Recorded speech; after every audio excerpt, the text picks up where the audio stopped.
Good morning, everybody, and welcome to the 10th TechSPARK virtual coffee morning. I'm delighted to be joined today by a selection of senior colleagues from our friends at Hargreaves Lansdown. Hopefully, we'll have another colleague joining as well, but we're having a couple of minor technical issues inevitably when you do any type of tech event. But we will add people as we go along. So this morning, what we're going to be talking about is a little bit of the dreaded C word and what's been happening and the impact that that's been having, particularly on Hargreaves Lansdown, and how they, as a business, have been adapting and where they see the future of work off the back of that. So I'm assuming because most of you are local to the Bristol and Bath area, you will know who Hargreaves Lansdown are. But just to give you a tiny bit of background, I've started calling them Bristol's original unicorn. They technically were a unicorn before the term unicorn existed, so that's why people haven't been calling them unicorns before. HL are headquartered in the centre of Bristol. They are one of the largest tech employers in the city region. In total, they employ about 1,700 people. Not all of those are tech, but many of them are. Hi, Matt. Welcome. And they have just over 1.2 million clients across the UK. So they're a really big player, a really big part of the city. And it's going to be really interesting to talk to them this morning about how they have seen this crisis unfold and what it looks like. So, as always, please do add your questions in the chat function along the side. And I will endeavour to make sure we cover them and ask them towards the end. But that's pretty much it from me for now. I'll have some other things to say as we go through, I'm sure. But what I'm going to do is kick off by asking each of our colleagues to introduce themselves and tell us a bit about their background. So I'm going to base it off what I can see on my screen. So Jason, I'm going to go to you first to give us an intro. Great. Thanks, Ben. Morning, everyone. I hope you're all safe and well this morning. So just by way of a quick introduction, my name is Jason Hill. My normal day job is the head of IT operations at Hargreaves Lansdown. But more recently, I've been acting up in the role of CIO, which, believe you me, no one wants that job.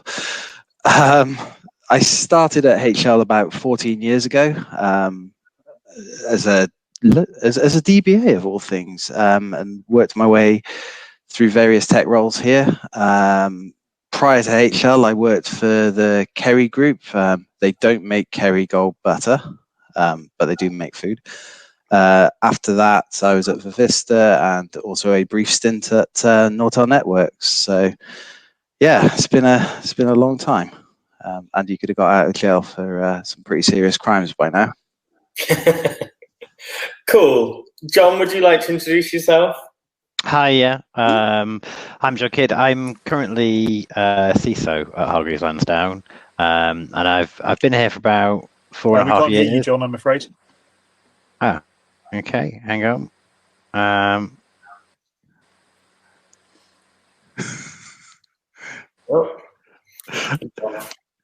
You upset him, Matt. Story of my life. In the meantime, would you like to introduce yourself, Matt? Okay, now I've managed to get rid of John. My name is Matt Bonetti. Very nice to meet you all. I'm head of software development at HL. I'm a relative new boy compared to Jace. I've only been with the company for about 3 years or so, though I am a Somerset native. I grew up in Cheddar, then spent most of my career working in the city in London, mostly financial services, so working for big companies like Barclays Global Investors and BlackRock, until decided to come back to the West Country 7 years ago for family reasons. I wanted to kind of get out of London while my kids were still young enough to enjoy some time with them. And then had 4 years working CTO of a small software company before coming to HL then. Cool. And can you hear me now? I can. Brilliant, excellent. Yeah, I don't know what happened there. Okay, so my name's John. I'm a CISO at Hargreaves Lansdown. I've been here for about 4.5 years now. And prior to that, I was CISO at the Met Office, Meteorological Office down in Exeter. And prior to that, I had a kind of a interesting career, mainly in technology roles. Started off working for Barclays, supporting mainframes back in the 90s. I kind of worked through a range of IT support roles over the years. Though for my sins, I did spend a brief time, about 4 years, as a head of internal audit, and before I decided that wasn't for me. And we were going to be joined also by Tan Nichols. Tan has had, well, not Tan, the system, I suspect, has not worked very nicely with Tan's system, so she unfortunately can't get on. But she had some very specific things that she wanted to tell people about, which I will mention at the end, because there's some exciting projects that Tan is launching. So the last few months have been interesting times, as the Chinese saying goes. What have you guys learned as a business over the last few months? Whoa, crikey! What have we learned as a business? Sorry, I thought I'd jump in there, guys. How to mobilise 1,300 people to work from home at very short notice in an organisation that doesn't do a great deal of working from home, and all the challenges that have come with that. Yeah, sorry. I was going to say, I think it's been a lesson certainly from my side. It's been a lesson in how to be agile, and security processes are not known for being very agile. It's something that we strive to do, but it's not something that we always achieve. But it's been definitely a lesson in the necessity for that, and the necessity to apply the same kind of rigor, but at pace. Yeah, and I'll just add to that I think that really the big lesson for the last few months is actually how resilient both our people, our colleagues, and our technology has been. I think if you'd asked any of us 6 months ago what would happen if suddenly we had to ask all of our teams to carry on doing their jobs at very short notice from home, we probably would have assumed that was impossible. Yeah. But it's been a lesson that when there's a will, there's a way. And when you've got lots of very smart and talented people who are very motivated to do something, then actually you can solve pretty much all technology problems. Yeah, and I think it's not just been about the technology problem. We've had to learn a lot about managing people at a distance. Helping manage the sort of effects of isolation on the team. So skills that are not really native to a largely office-based firm. To Matt's point, we've had to adapt very, very quickly. Yeah, and to understand the sort of, I guess, the scale of that challenge, where were you before this happened in terms of systems and working from home? Was that...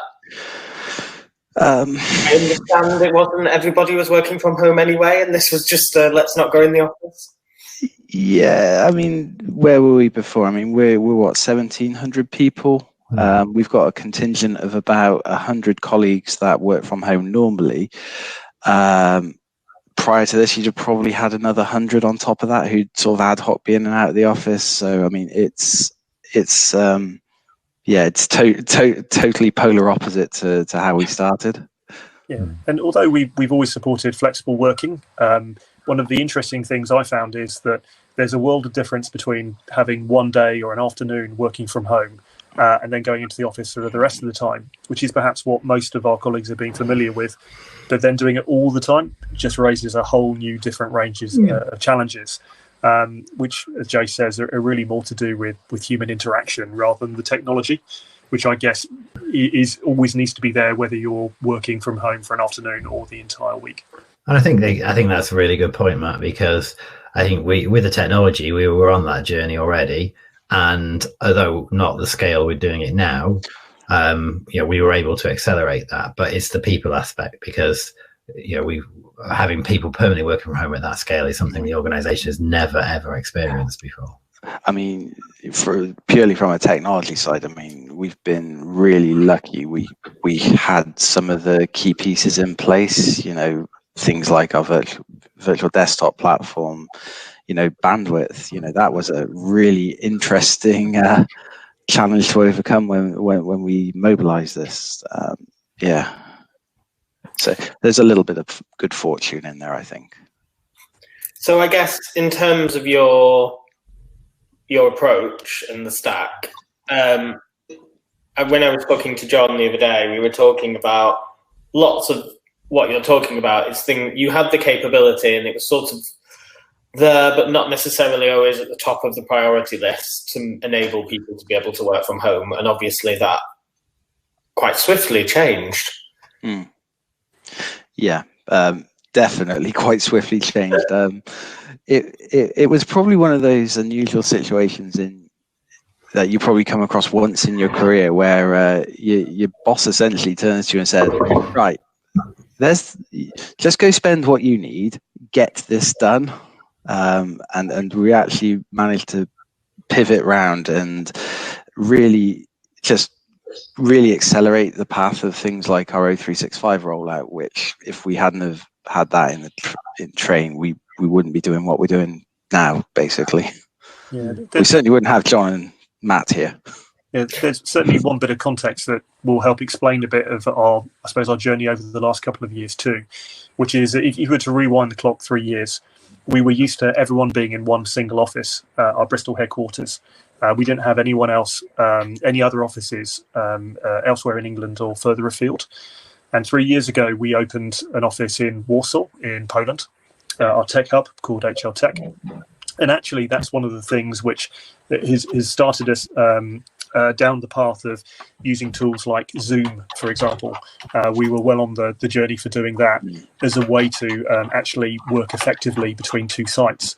And I think that's probably, with hindsight, one of the things which got us into a better position for when we suddenly had to get everyone working remotely, because we'd been starting to learn some of those important lessons about supporting a team of people who were based outside of the Bristol headquarters. Yeah, I think that for me, that was one of the saving graces, in that we'd had to do that collaboration journey already, and we'd gone through a lot of the touch points from a security point of view. So I don't feel that we've had to accept a great deal of risk in rolling out a much larger collaborative function to the whole staff base. And just so I guess touching on Poland, so it's interesting when we talk to people who are doing things internationally. How has it been quite a different approach in Poland to the UK, or is it similar in what people have to do?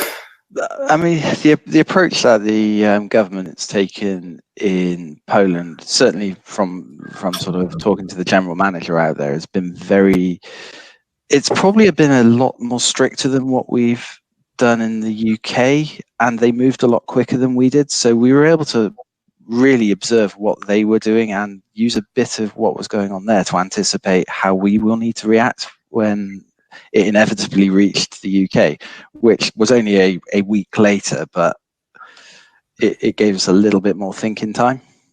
Yeah.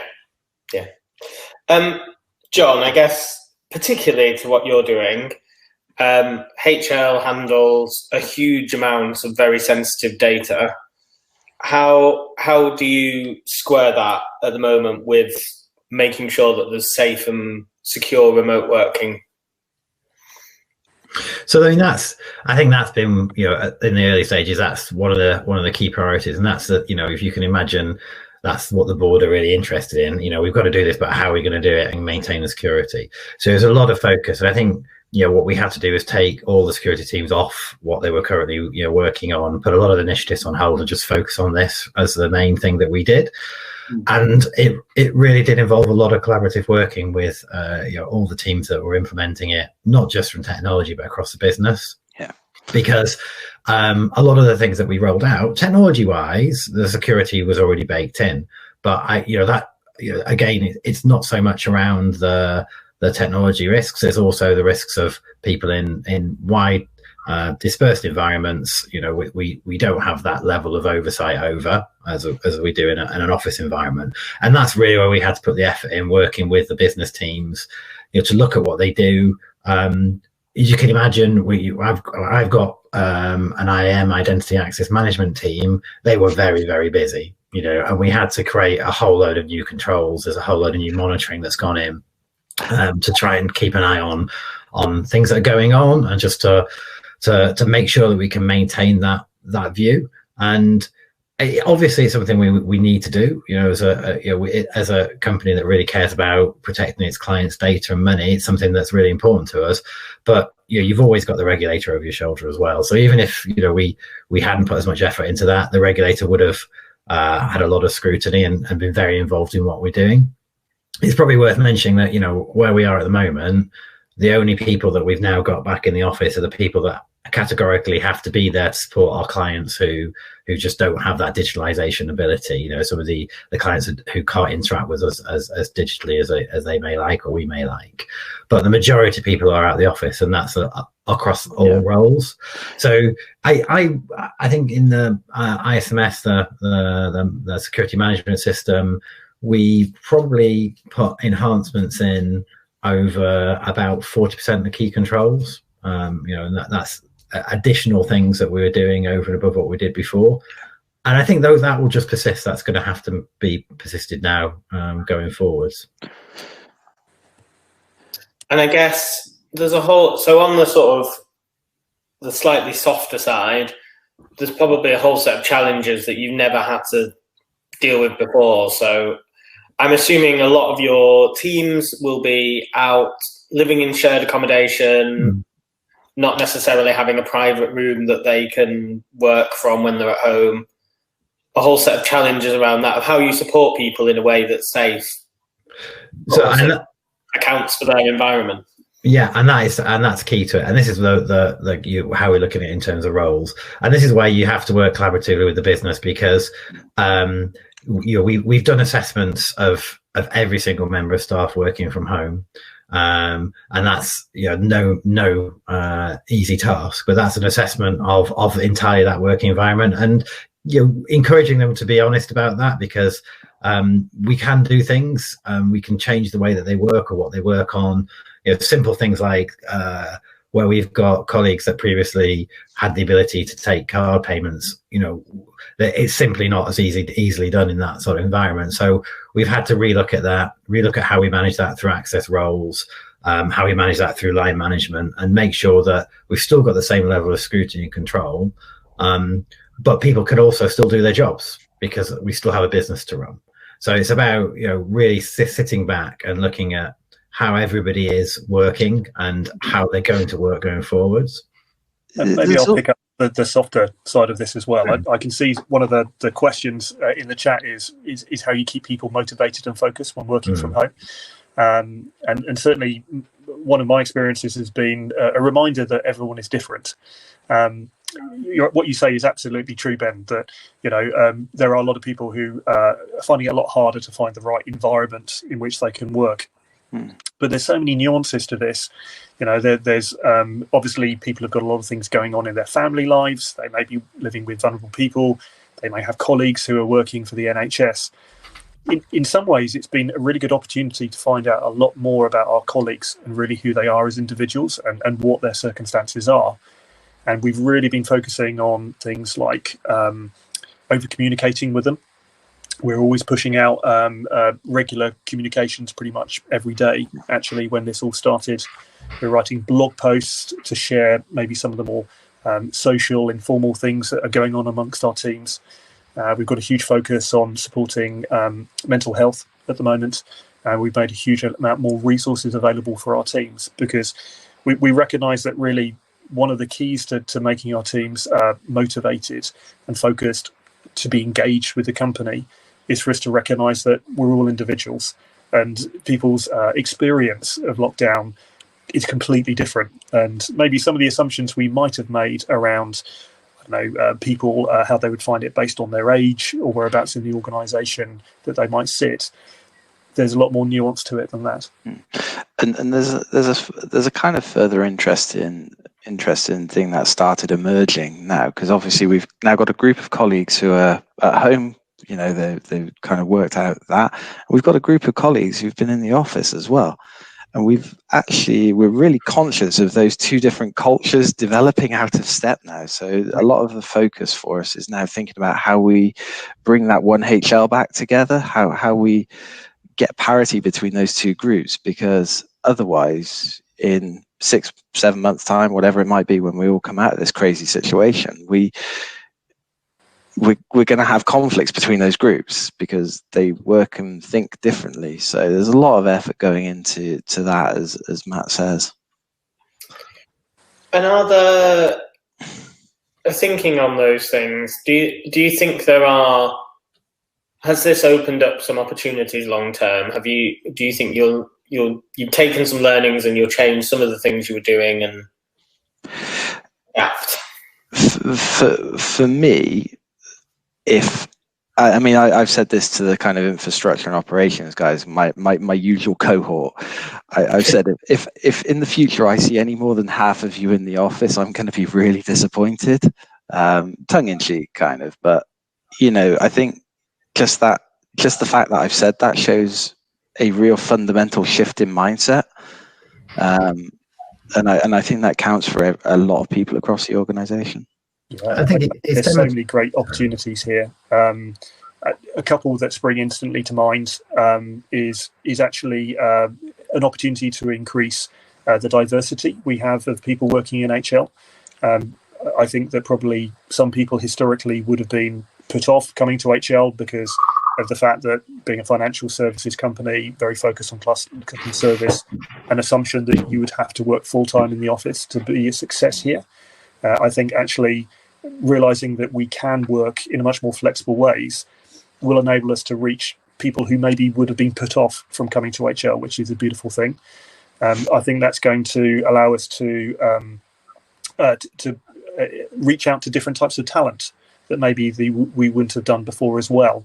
Will we find more people wanting to come and work at HL because they want to move out of London? I can see that because Bristol is consistently rated so highly in good places to live and work. I'm sure there's a lot of people in London who are thinking, do I really want to get on the tube again? Wouldn't I rather, spend a bit more time with my family? Wouldn't I rather have a house with a garden?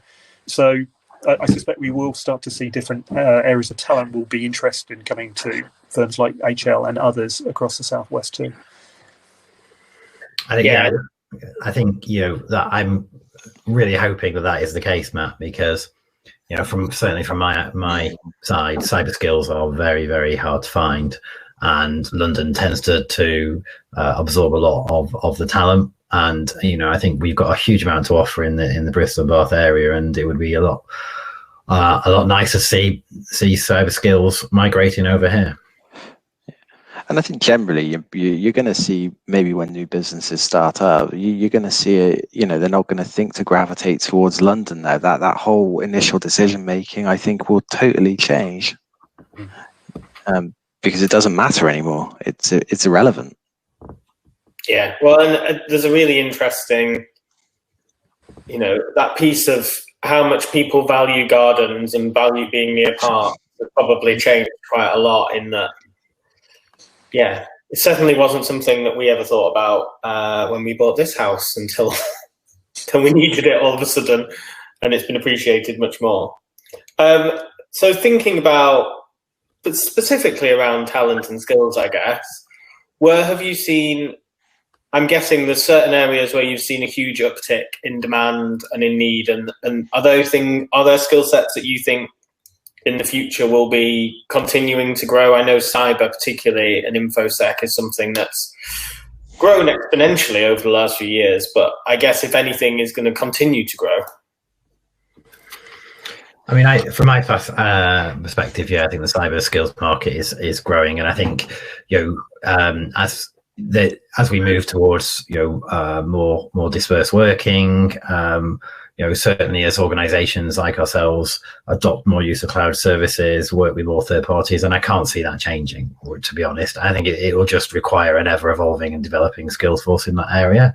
But I don't think it's just cyber. There are lots of other areas and that we'll also need to invest in and need to grow as well. Not in Matt's area and in Jason's.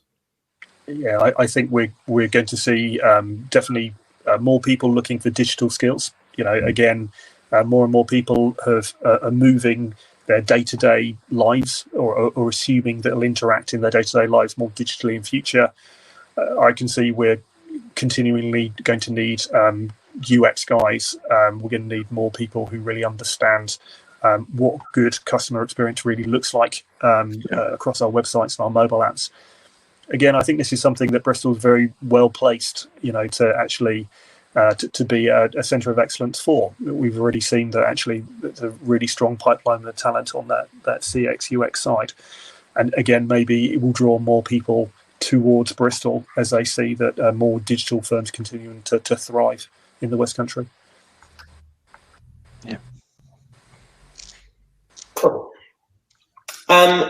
So just looking, I guess, at some of the specifics of how you're looking at your processes during this time, have there been specific tools or processes that you've put in place that have been particularly helpful managing teams? And we've certainly, with our team, the fairly regular team drinks have been probably not an official process, but they've certainly been a process that's helped me on some of the day. I think one of the great things that's come out of this for HL in particular is actually everyone's had to get a little bit more organized when it comes to meetings. You don't have that chaos that we were traditionally used to. You've now got quite a disciplined flow through meetings, and yeah, there's probably a lot of alcoholics being created through sort of team drinks and things like that. I know John has been partial to a rum or two. I mean, yeah, I think for me the key takeaway is that it's shorter and more frequent communication, and Zoom and other collaboration methods are extremely useful for that. And I found that to have that short communication with the team, but also as Jay says, to not always be on the kind of work agenda, to kind of keep that social aspect going. Because one of the things that I think we do miss is the teams having that opportunity to let off a bit of steam, just go get coffee together, go for a walk around the harbour side. Without that level of interaction, I think it's important to have that space for just a catch up or just a general chat. And actually, there's kind of one other sort of linked point to what you were saying there, John, which is that social learning thing that we have. Talking to one of your colleagues face to face, you learn so much more than if you're at a distance. And I've personally found that really hard over Zoom. So I think you have to make so much more effort to put yourself out there with people. I think the one thing we've got better at is perhaps maybe informal communication. So like all companies, we've got used to, or had to get used to, using Zoom pretty quickly. And I'm always amazed at the ingenuity and creativity of my teams when it comes to Zoom meetings. Whether it's wearing fancy dress, whether it's using backgrounds. Goodness me, I've seen some crazy stuff over the last few weeks. And we do, for example, our end of week meeting is now one where we'll grab a drink, and it will be a bit more informal. But the thing I have enjoyed, maybe going back to something I was talking about earlier, is I love when I'm on a Zoom meeting with my teams and someone's partner walks in, or their kids walk in, or their dog comes in, and it gives you a chance to really find out more about them and who they are outside of work. So although we typically talk about it being very important to keep work and home separate, and I completely agree that it's one of the big challenges actually with now working from home, they blend into one. It's actually really nice as well to occasionally have that more informal conversation where you'll end up having a chat with someone's partner who you can finally put a face to a name and find out a little bit more about who your colleagues are when they're not actually working. I think it's important that's a really important point to bear in mind as well, because people, I think the boundaries between home and work are a lot more blurred at the moment. And I think, you just got to be respectful of people's challenges. I've got 3 boys. It can be challenging, and they're all at home. So trying to kind of factor in all that kind of homework and everything around the work that you're juggling as well, and a partner that's also working from home. I think it's it's important to have that regular communication with people and that regular one-to-one chats, because you just don't know what's going on in their life without that, and what impacts it's going to have on them, and what you can do to help them. I mean, absolutely, but there's a really interesting aspect for me here. So I've stayed in the office throughout this, because it's right, there's people from IT in the office, so you lead from the front. But when I've talked to some of my colleagues like Matt and John, I'm really lucky, because I can leave here at the end of the day, and that's it. Unless the world catches fire overnight, I don't have to see HL again. And I can't get my head around how these guys are actually coping in such a weird circumstance for them. Because for me, working from home is really hard. Not because I don't have the environment; it's just a really hard thing for me to do, and that separation is so important for me. So I take my hat off to everyone who's doing it at the minute. And I think there's some of the lessons I've learned there, and some of the tips I'd probably give there around actually, in putting those hard stops and those hard breaks in, and making sure. So, there are times, I've got the little desk set up in a spare room, and there's times, you kind of wander past and you see the computer at 8 to 9 o'clock at night and go, I wonder if I've had any emails. I wonder if so-and-so replied to that. And you find yourself going in and checking it. And I think it's important to go, no, I'm not going to do that. I'm going to stop. I'm going to make it. This is the point where I stop. I will pick this up in the morning. And having that discipline to make yourself do that, because otherwise there becomes too much of a blur. And I think you still need to have that hard break off. Yeah. I mean, I've had real good fun sort of having sort of a view into people's houses. And I was talking to Chris Hill, our CEO, the other day, and I said to him, "Oh, what's the boat you've got in the picture on your desk back there?" And he went, what? It's great. I mean, if you're a curtain twitcher, it's brilliant. I think in terms of basic tips, other things I would say that worked for us is don't let Zoom be your master. It should still be the slave. Yeah. Basic things like making sure that you don't do back-to-back Zoom calls.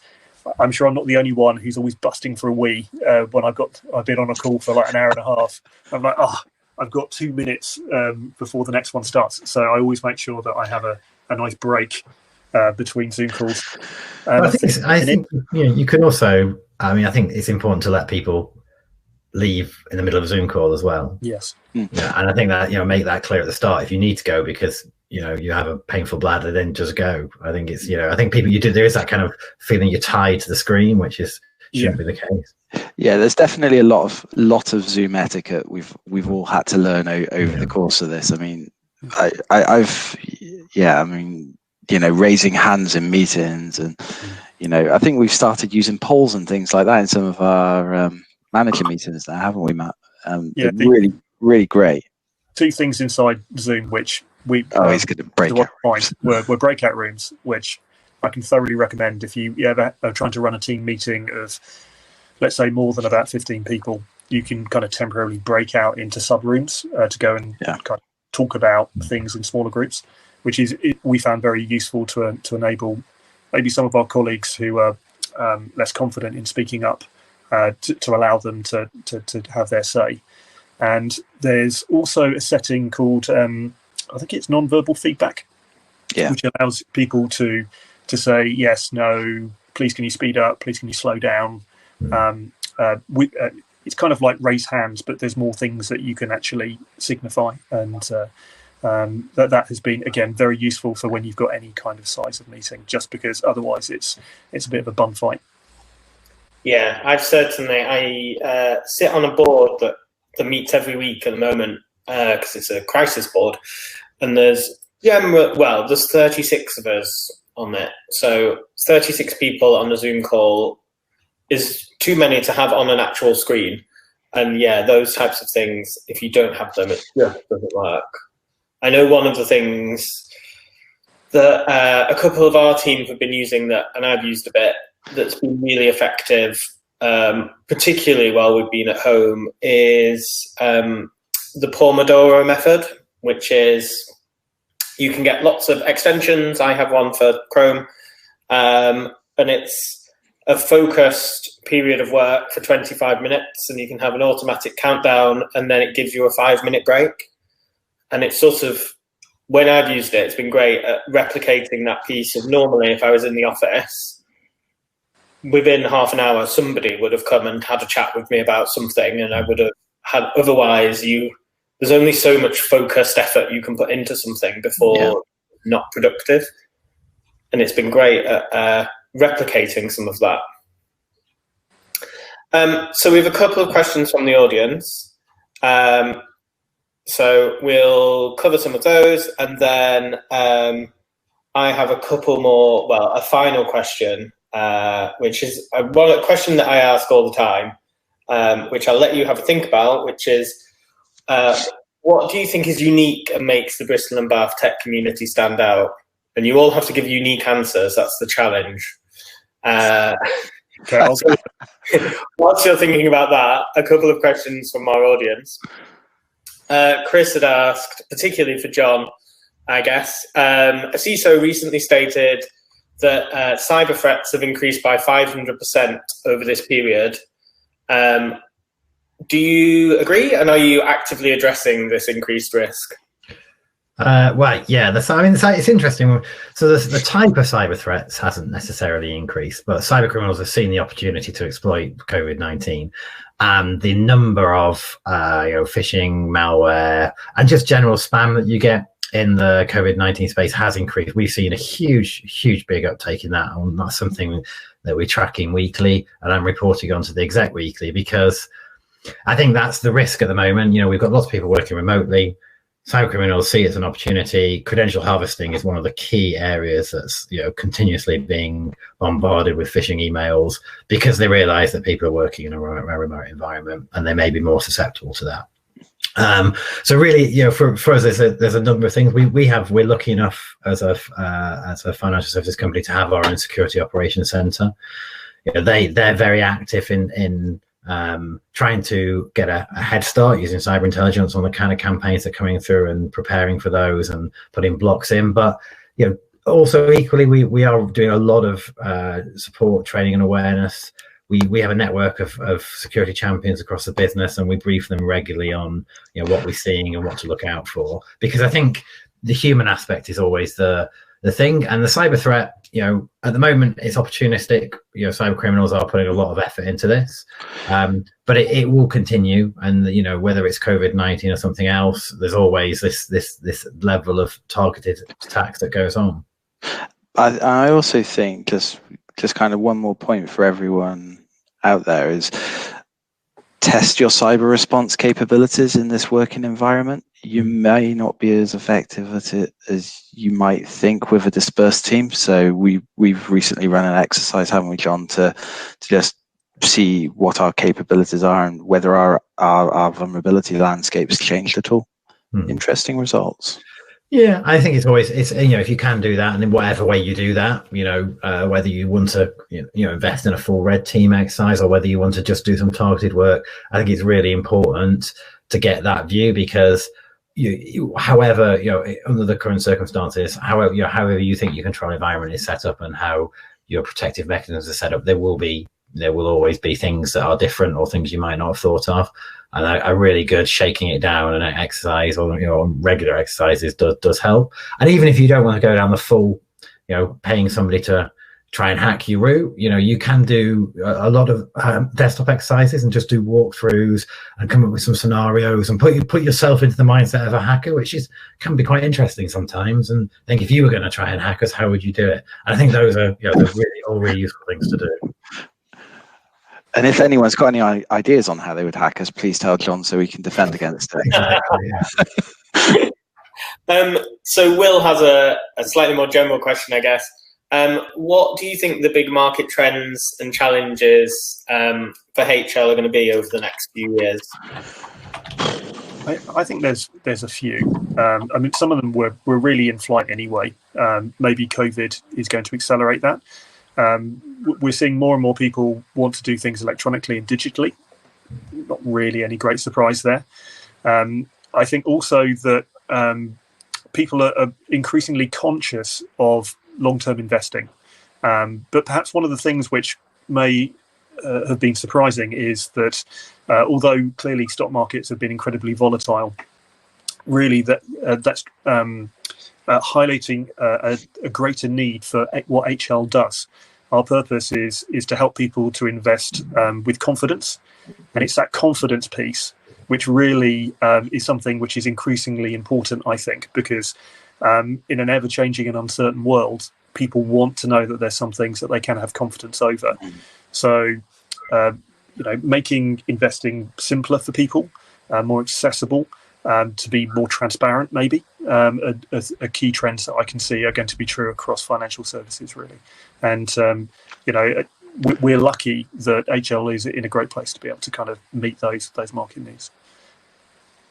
And I guess this is something I hear a lot, particularly in Bristol, and it might be because it's a very left-wing city full of hippies. Do you see an increase in people in general who are interested in impact investing? Yeah, we have ESG is obviously a very big area, and it's something that we're really interested in being increasingly transparent over. So one challenge is that there's a few industry standard definitions of what good ESG looks like. So when it comes to giving information on ESG funds, there's not really the same kind of consistency in how you can report that information. Things like what your returns are, your market cap, clearly those are universal, but ESG, there's still not really a full consensus over what good ESG ratings really are. But it's something that we recognise more of our clients are interested in, and I can see that will become again a bigger part of how people think about investing. They'll be thinking about not just the returns, but also the story that goes behind the investment. Cool. So a final question from Sean, and then my special question. So looking to the future, what's happening with your scenario planning? I assume your scenario planning has probably been updated and tested fairly recently. Yeah, you could say that. I think our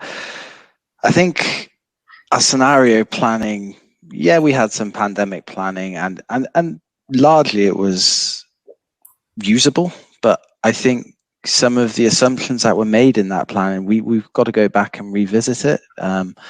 When we do this again, I think we would be taking a much more flexible approach to our planning, building the framework for response rather than trying to go this scenario, that scenario, the other scenario, and figure out all the minutiae. Actually, what we need to do is build I'm going to say guardrails, that's my word of the day, but build the guardrails to operate. I knew Matt would laugh at that.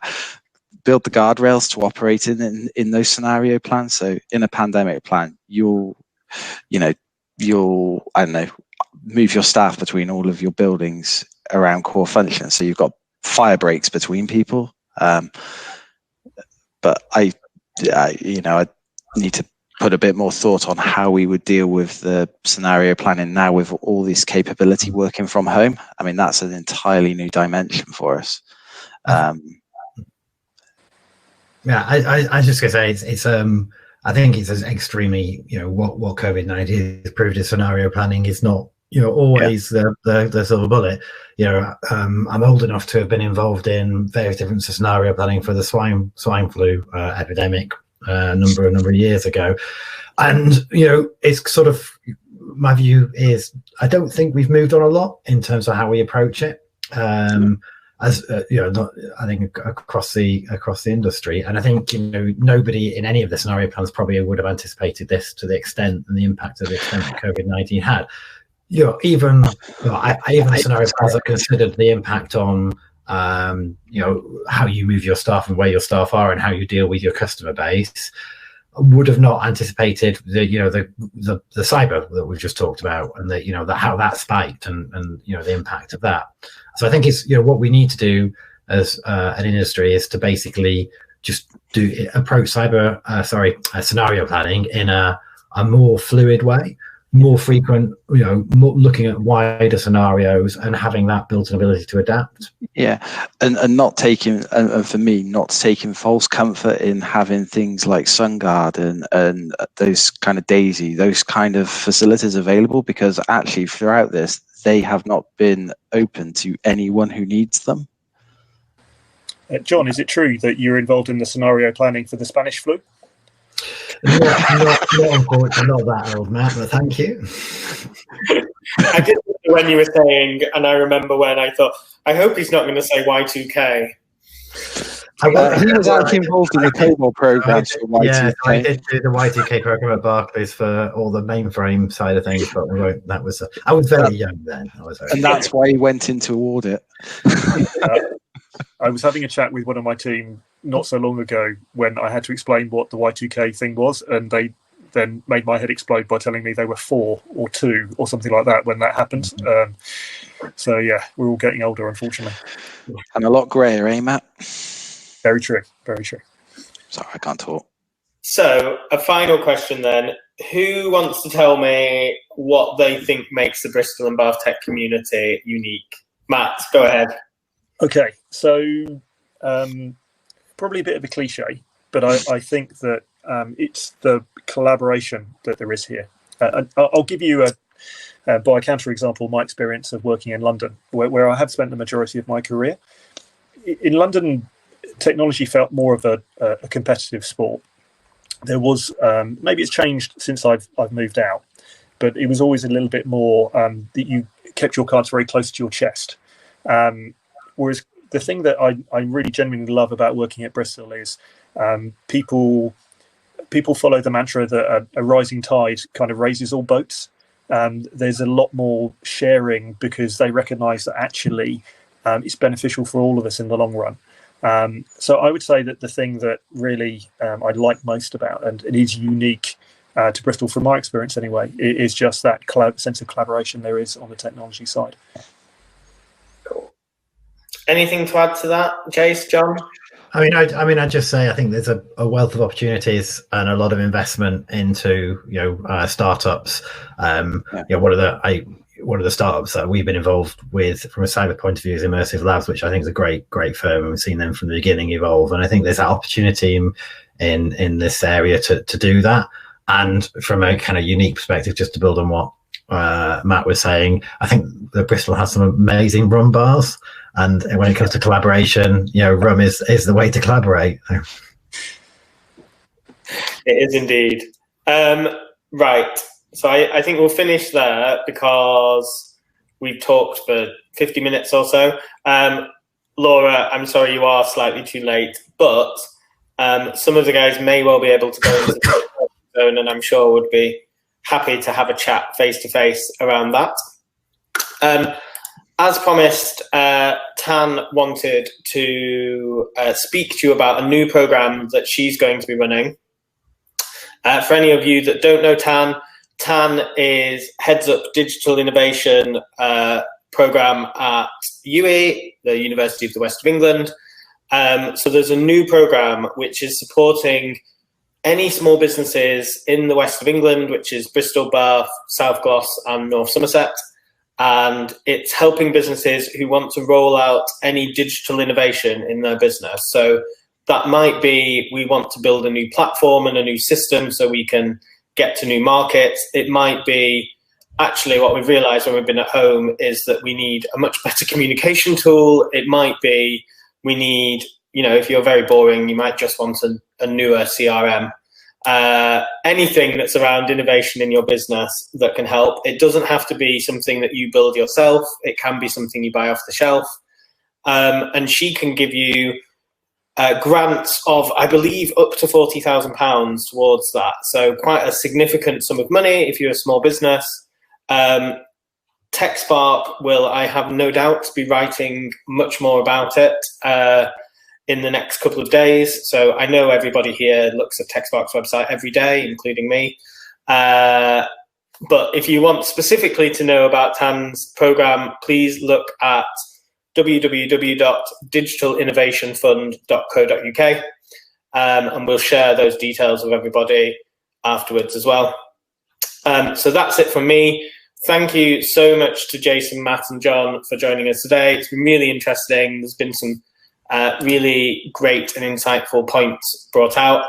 And we will no doubt see you all again soon. Thank you. Thanks very much.